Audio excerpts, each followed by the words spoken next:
Hein, je parle de la combattante qui pleure beaucoup, qui a pleuré maximum, et voilà, qu'on appelle Sandy Boston. Hein? Les combattants nous mentent tout le temps. Ils passent le temps à manipuler les gens. Et certains Camerounais les suivent. C'est comme ça qu'ils se sont retrouvés dans une situation où ils laissent un Sénégalais prendre les devants dans un combat, selon eux, des Camerounais. Massivement, mes frères, parce que là, comme je vous ai dit, chaque vendredi, on va faire un petit truc comme ça. On commence avec le streaming, après on lance un bon petit, un bon direct maintenant pour causer un tout petit peu. Parce que là, nous sommes dans un délit total. Hein. Bonsoir Angelo Mat, bonsoir, repartagez encore. Nous sommes dans un délit total et vous constatez le délit. Bonsoir Sylvie Yangono. Donc on va simplement remettre les vidéos, au moins ils réussissent à réécouter leurs propres vidéos. Bonsoir Marie Borel, bonsoir Flore Gaël, bonsoir à vous. Donc on continue à envoyer les partages, on invite nos amis, c'est très important.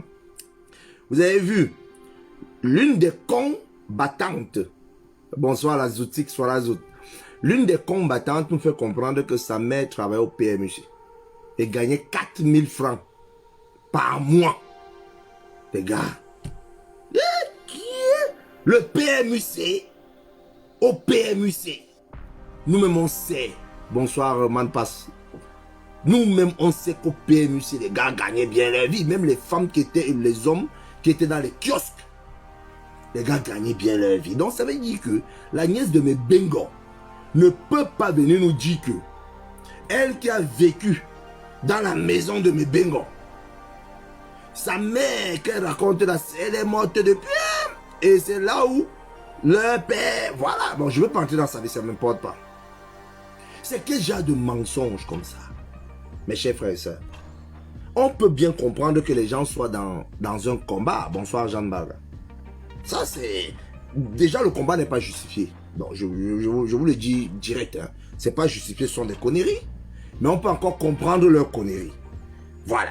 Mais quand quelqu'un vient nous mentir, ça c'est insulter doublement le pays. Donc, quand je relance le direct sur ma page là maintenant, c'est pour poser la question au Cameroun. Seriously. Mais nous sommes en train de jouer à quoi là? Nous sommes en train de jouer à quoi là? On peut comprendre que certaines personnes utilisent le combat là pour avoir le papier. Voilà celui qui coupait son corps là en disant je ne rentre pas en Italie. Je ne rentre pas en Italie. On dit tu vas rentrer en Italie. Il est en Allemagne maintenant. Je ne rentre pas en Italie. Je suis fou. Je suis fou. On dit mon frère. Un fou ne dit pas qu'il est fou. Je suis fou. Comment ça peut encore? Si c'est une tchapa, c'est une tchanang, c'est machin. Je suis fou. Quand le truc est arrivé, oui, force tranquille, j'ai coupé le direct parce que je vous ai dit, on a assez de vidéos, hein, mais les petites vidéos, je ne peux pas tout verser. Si on va se dire quoi vendredi prochain. Donc c'est doucement. Donc je disais tantôt que je suis fou. Coucou Victoria Valquez, ma soeur, ça va? Le voilà maintenant, il a fait un direct aujourd'hui, il disait, il est en procédure administrative pour avoir ses kaolos. Donc il y a certains, bonsoir et toi Tinga Hélène, qui sont entrés dans cette histoire, diffamer le Cameroun pour obtenir leur papier. Bonsoir mon grand frère Kabakoba. Ça c'est grave. Parce qu'ils ne savent pas le mal qu'ils sont en train de faire au Cameroun. Aujourd'hui, Human Rights Watch sort un rapport pour une fois de plus incriminer l'armée camerounaise. Selon eux, le 1er mars 2020, l'armée camerounaise, dans une de leurs actions sur le terrain, l'armée a violé, écoutez bien, écoutez bien, l'armée camerounaise, qui est composée des Camerounais comme vous et moi, ils ont violé 20 femmes, dont 4 parmi elles étaient handicapées. Car, écoutez, non, car nous sommes Camerounais. Nous sommes Camerounais. Nous savons bel et bien que même au Cameroun, donc en temps normal, même entre nous, c'est très dur. C'est vraiment dur de trouver un gars camerounais qui viole une femme. Les Camerounais sont comme des gars mignons. Ce sont des gars qui sentent, ils savent qu'ils peuvent. Ils savent parler français. Les gars peuvent causer. Hein? Mais les gars nous disent que notre armée, dont les gars qui ont même l'argent dans la poche, ont violé 20 femmes. Parmi ces 20 femmes, il y avait même les femmes handicapées. Donc vous comprenez, c'est ça que les gens-ci posent comme acte. Certains idiots récupèrent et attaquent le Cameroun avec. Mais ils ne se rendent même pas compte. Voilà une saleté qui vient se placer sur Facebook. Elle commence à pleurer son gars. On ne le pleurait que Marc Seigneur Ivoire, pourquoi tu es parti? J'ai quand même investi, je t'ai amené en Angleterre, reste avec moi. Comme on a vu une de mes soeurs Bassa pleurer son gars là. Sur Facebook, on a vu ça. C'est une brave fille. C'est une brave femme. Ton gars veut partir, tu pleures. Il reste.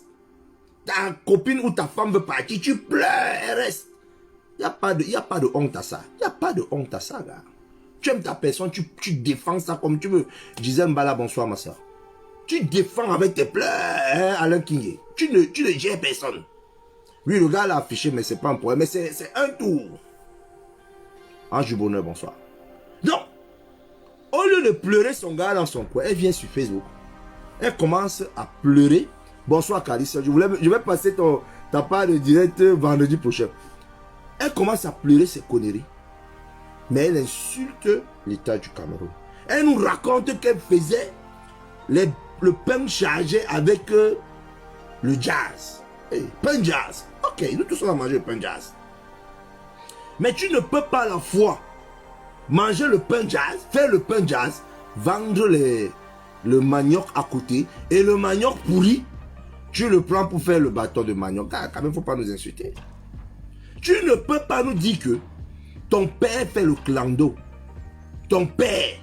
Et pourtant, la soeur, le frère de ton père, ah non, le frère de ta maman, c'est mes bingos. Si tu nous dis ça, on te pose la question simple. Pourquoi tu combats le Cameroun? Ça montre que ta maman était assez idiote. Elle n'est pas allée à l'école. Et son frère, malgré sa position, a compris qu'il ne peut pas positionner ta mère parce qu'elle n'a pas le cerveau. Mais c'est normal.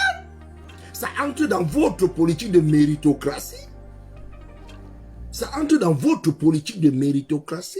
Ça veut dire que ton oncle, malgré son argent et sa position sociale, a laissé ta mère vendre le manioc, être dans le PMU à 4000 francs par mois. Et pourtant, lui, il était un puissant du régime. Un puissant des puissants du régime, comme vous l'appelez bel et bien.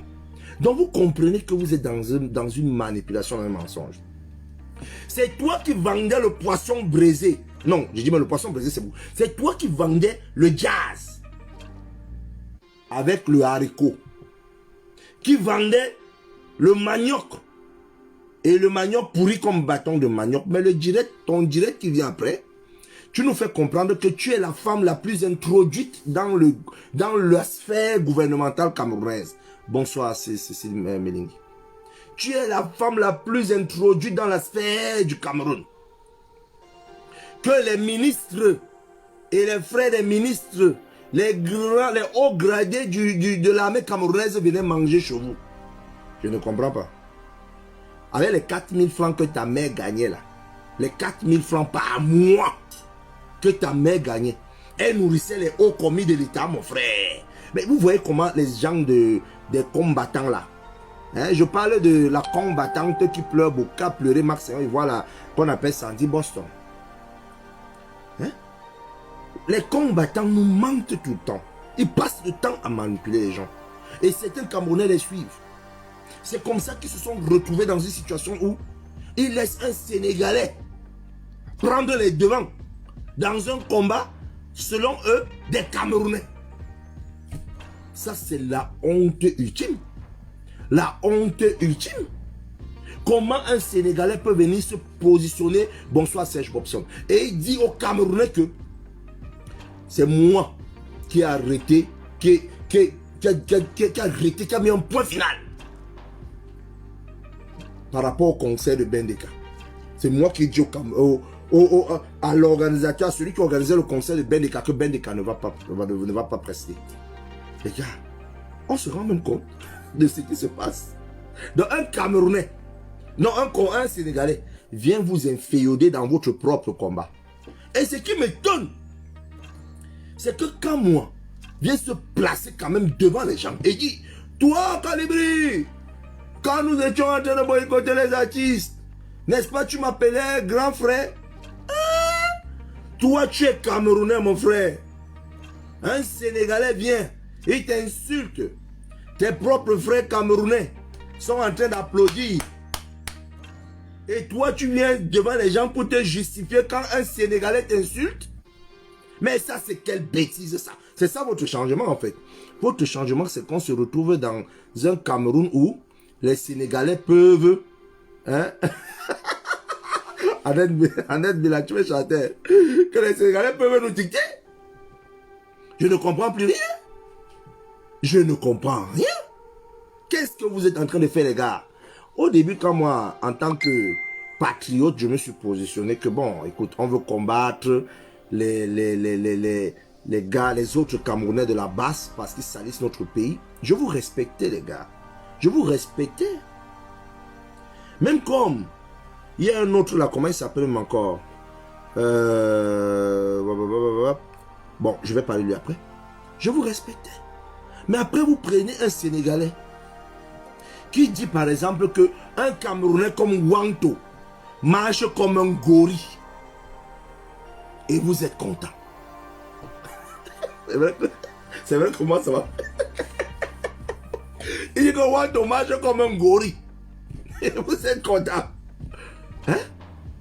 Comment ça peut vous plaire? Mais je vous comprends, les gars. C'est peut-être l'excès de Mbanga. Bonsoir, Catherine Costo. Mais ce qui me dérange, c'est que dans toutes vos conneries, les Blancs récupèrent ça et cherchent à créer une pression d'une façon ou d'une autre sur notre propre pays. Je vous ai pris l'exemple de Human Rights Watch maintenant qui est en train de dire que nos vaillants militaires sont en train de... Ils ont eu à violer les femmes. Est-ce que c'est normal ça? Essayons un peu d'être légèrement entré dans une logique. Quand il disait que je vous comprends, je suis tombé sur une vidéo. Une vidéo qui, je vais souvent vous faire écouter. Moi, ça m'a gagné. C'est un autre gars là qu'on appelle Choco. Écoutez. Il dit partager massivement.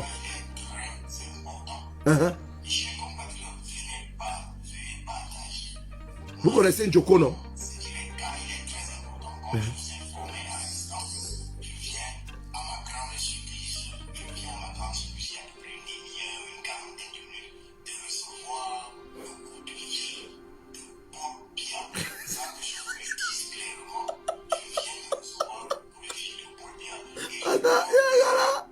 Il y a un gars là qu'on appelle Stéphane Djoko, bonsoir. Il dit qu'il vient de recevoir le coup de fil de Paul Biya. Donc vous comprenez un peu à quel niveau nous étions. Moi je lance ce direct aujourd'hui parce que tu sais, j'ai un espoir. En fait, je crois aux Camerounais. Je crois vraiment aux Camerounais. Peu importe si le Camerounais est de gauche ou de droite. Moi je crois aux Camerounais. Chaque Camerounais. Mais je n'arrive pas à comprendre comment les Camerounais sont descendus à ce niveau de bassesse-là. Je n'arrive pas à comprendre, je n'arrive pas encore à comprendre cela. Comment vous avez pu descendre jusqu'à ce niveau, mes frères? Merci beaucoup, Monsieur VP de Londres Biaïste. Nous espérons que le message est passé. C'est vraiment surprenant de voir certains Camerounais se laisser manipuler ainsi. Qui est Calibri Calibro? On se croirait dans un film de science-fiction. Oulala, il faut arrêter ce cirque. Mais une chose que ceux-ci ou celles-ci doivent retenir est que le chef de l'État, son Excellence Paul Biya, aime tous ses enfants. Le grand patriarche leur tend la main.